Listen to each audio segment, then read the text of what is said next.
Hey viewers, my name's Cara. In this video, I want to talk about my thoughts about what is needed for witchcraft. This was inspired by a conversation that I had with a couple at the Buckland Museum, where many of you know I sometimes work. So this interaction took place a few weeks ago now, by the time I'm recording this.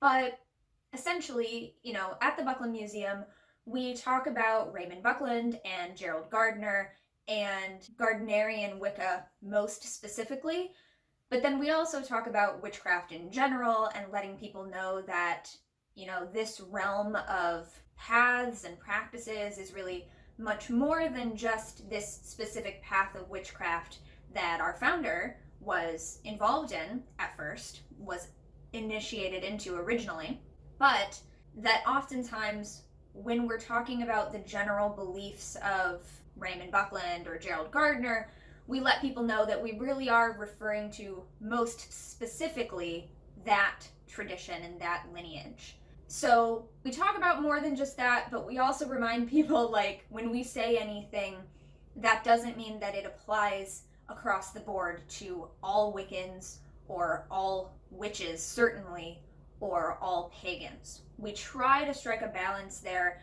and as we answer questions, let people know when we are referring specifically to, like, what Raymond Buckland did, or what we personally do, or more general ideas of what many other people might do, but always letting people know your mileage may vary.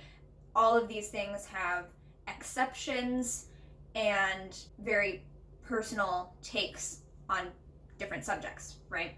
So, that said, because we talk about the fact that Gardnerian Wicca, as it became called, is an initiatory tradition and that there's this spiritual lineage of initiation from one person to another, this couple was going around looking at things, and one of them had a question for me. And it was basically that they had heard a lot about this idea of lineage.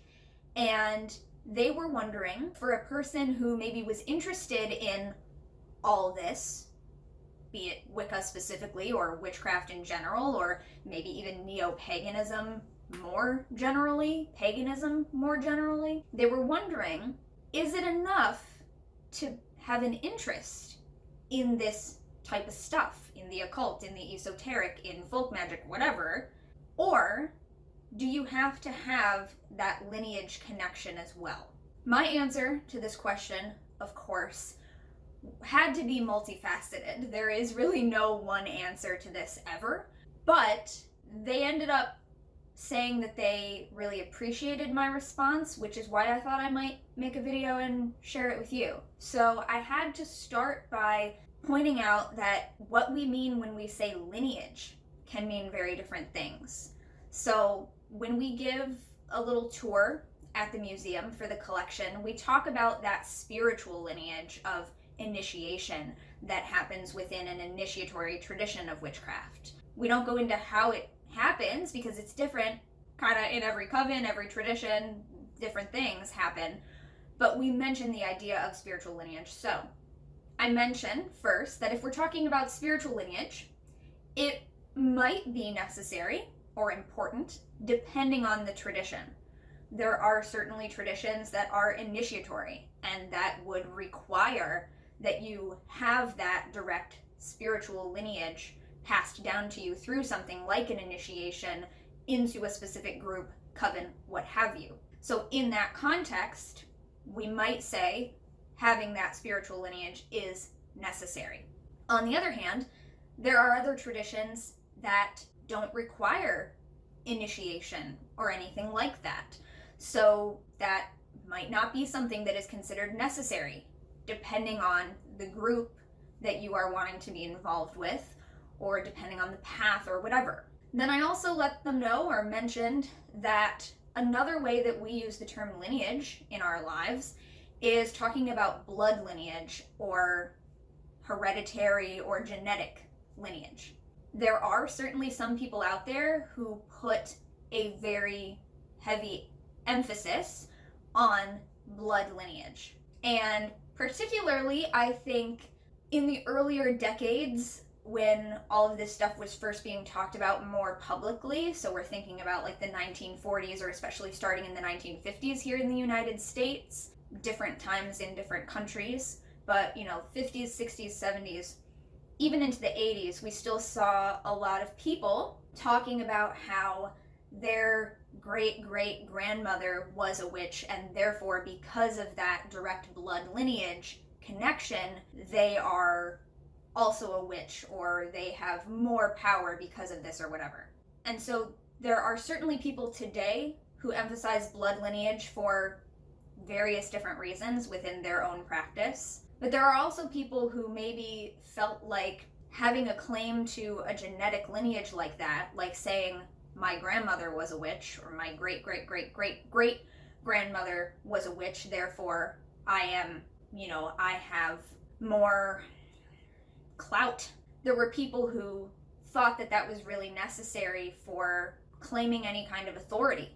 And while many of us may have only read that stuff in books, because it seems to be less of a thing now that we feel the need to make these claims about our ancestors of blood, I have also met people, young people around my age within the past couple of decades that I've been practicing, who had come up to me and said, I looked up on Ancestry.com and I found out that my great-great-great-great-great-grandmother was a witch, and that's how I know that I'm a powerful witch too. So there are still people who think this. So I made it clear to me that that is another way that people use the term lineage that many of us no longer feel is necessary for being part of these things. Again, there are some people who might say that it is, but I think for the most part, the community, this realm as a whole, the movement, let's say, has gotten away from feeling like we have to have come from a family of pagans or a family of witches, because so many of us didn't. And if it were really and truly limited to those who had that, the movement would be much smaller. And of course now, there are generations of kids who have been born in the past couple of decades who have been born into pagan families because their families started doing their own thing within the past several decades, So we talked about spiritual lineage and blood lineage, and that spiritual lineage might be necessary depending on the tradition you're trying to get into.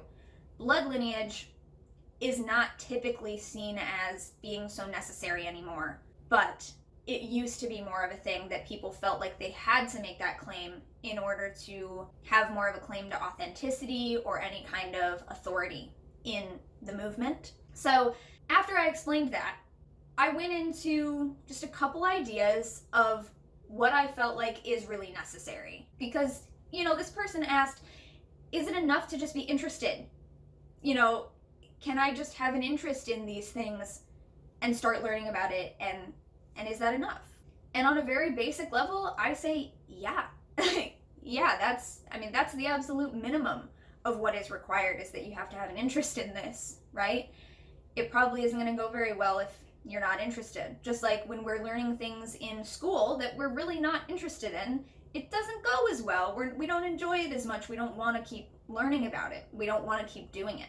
So, again, specifics aside about whether you're trying to get into a specific tradition or a specific lineage or anything like that, a couple of the things that come to my mind first when I think of what is really necessary for witchcraft, or anything in this realm, neo-pagan movement, etc.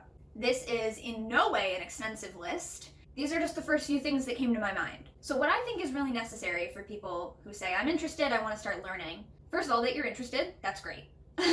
That's pretty key. And I said, I think it's really important to have an open mind, because there might be a lot of things that as you begin learning, you are first going to have to unlearn things that you might have been taught previously, things that you might have thought or assumed previously. And there might just be things that you've never come across and never thought of before that are really going to ask you to broaden the scope of your mind. So I feel like keeping an open mind is definitely necessary and important. I also talked about just having a willingness to learn, knowing that we do not go into this knowing everything.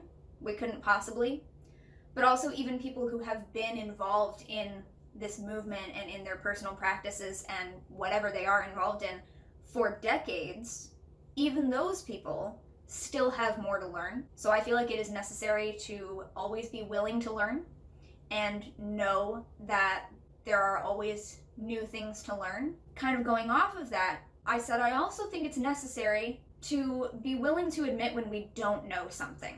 And again, this kind of goes back to decades ago. We hear these stories about people who claimed to have this long lineage of their family. I feel like decades ago, I do feel like it felt much more necessary for people to have to make those claims that I am an authoritative source in order to be taken seriously. If you were a public spokesperson for the craft, people were not kind about it all the time. And so it was really necessary to have this air of authority. Quick note about authority. Some people can be said to be the authority on some things, like someone who founded their own tradition could then be considered an authority on that subject in particular. Some people are recognized as experts in certain fields. Authority in this sense can be earned based on knowledge and experience. But in this movement, no one is the authority over anyone else's personal spiritual path. There are many different paths and ways to do things, and we are responsible for our own beliefs and practices. I know the word authority can be pretty loaded, so I wanted to expand on what I mean by this term. So here I'm really talking about each of us as individuals, not feeling like I personally have to claim a long lineage to be a pagan or witch, and not expecting you to either. But this is not to say that some people do not earn authority or cannot be seen as authoritative or reliable sources on various things today. Some people are, but we don't have to pretend to be if we're not, just to be a practicing witch or pagan or to begin learning. It's okay not to be or know it all. Sort of thanks to that, having been a thing, that is why we can now all feel like, oh, that's not necessary anymore, because now we know more about it and we know that it's more acceptable to say, I am a first-generation pagan, I am a first-generation witch, I'm the first one in my family to explore these things and practice these things and create my own practice that is really based in these ideas. So this point goes back to that for me of now, I think it's really helpful to have a willingness to admit that we don't know. We don't have to know everything there is to know about everything. I think that it's really helpful if someone were to ask me a question at the museum about something that I don't know the answer to, I don't pretend that I know the answer. That does no one any good. It probably is going to make me look silly, and it's also not going to teach that person anything. So I think it's much more helpful and useful if those of us who are sharing our beliefs and practices, whether we are formal teachers or not, if we're just friends, members of the community, whatever, if someone comes to us with a question and we don't know, I think it's much better to say, I'm not really sure. I feel like that in general is a great quality of teachers of any kind, and I think that comes into play in many people's lives, not just in the pagan and witchy realm, right? But like if you were to ask your teacher in school a question and they didn't know the answer, you'd rather they say, you know what, let's find out, and they're still teaching you how to learn something for yourself rather than making something up just to seem knowledgeable. And I know when we're talking about like formal teachers, we at least expect them to be more experienced and more knowledgeable than we are. Otherwise, why would we be going to them as a teacher, right? But I hope that you can forgive the metaphor there, the comparison. It might not be exact, but I think the general idea applies. I would rather have someone tell me that they don't know and teach me how to find out or find out the information together than to just lie and pretend they know everything and like make up some wild story that I am then supposed to believe is the truth, and then I later find out that they were just full of it, right? So these are the things that I first thought of when just trying to tell this person, what do I feel like is really necessary? To me, the answer is never going to be, well, you need a wand and you need a cauldron and you need a broom and you need all of these, right? What's necessary is the willingness to learn and to try and fail. I think that is another thing I ended up saying, the willingness to mess up and know that as you're learning and trying things, it's not going to be perfect the first time.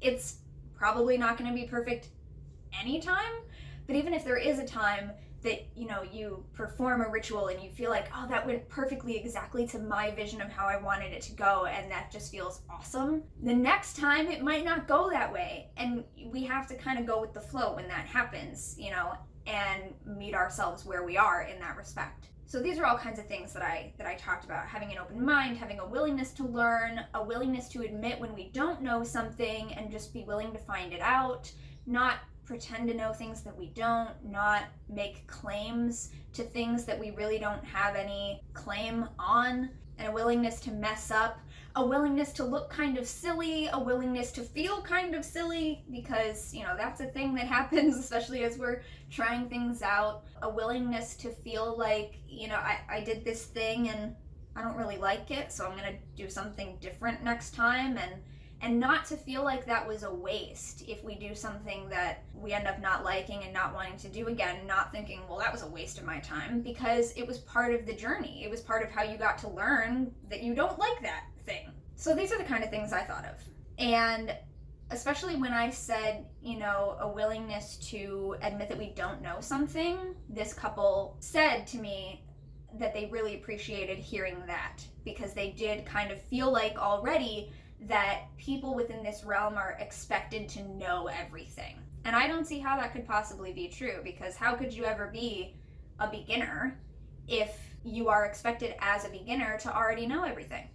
Even those of us who know more because we're not beginners anymore, who have been doing this for a while, we still don't know everything. So how could it possibly be a fair expectation of people who are just getting interested and just starting out to make them feel like they have to know everything? That's completely unfair and unrealistic. So those are some of the things that I feel like are really necessary to be a witch, to be a pagan, or at least to be an interested party in learning about these things. Because there might also be people who are interested in learning more about these things who never end up feeling like they are a witch or a pagan. Maybe they're just someone who's interested, religious studies, folk studies, anything like that.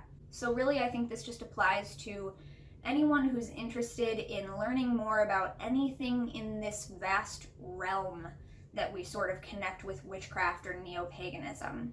And it came up recently at the museum, and so I thought, because I've been thinking about it more, I thought it might be nice to share with you all in a video. If you would like, you can share your thoughts in the comments of some things that you think are necessary along these same lines. And certainly if you are a member of a specific tradition or lineaged path or anything like that, there are perhaps more specific requirements for things that might be considered necessary to practice the type of path that you are part of. But in a very general sense as well, is it enough to be interested? Or for someone who is just interested in beginning to learn, what do we think are the necessary elements for those people? And with that, I leave you. Thank you so much for watching and or listening to this video. Also, a big thank you. I forget to do this in a lot of my videos. I should try to get more in the habit. A big thank you to my Patreon supporters who sponsor my videos so that I can do the work that I do here on the internet, the various things that I do. So big thank you to my Patreon supporters, some of whose names are listed in the description of my videos, and many more of whom make up my Patreon community. I love them all, and I thank them all for being here and supporting. But also you as the viewer, thank you for watching and or listening. I will see you next time. And until then, don't forget to be awesome, blessed be, and goodbye. I feel like there were a lot of additional thoughts and nuance here, so thank you for bearing with that. This video was originally recorded in October of 2020, intended to be up in November, but it got pushed back, and now it's finally up at the end of January. There is always more to be said. These are just some of my thoughts.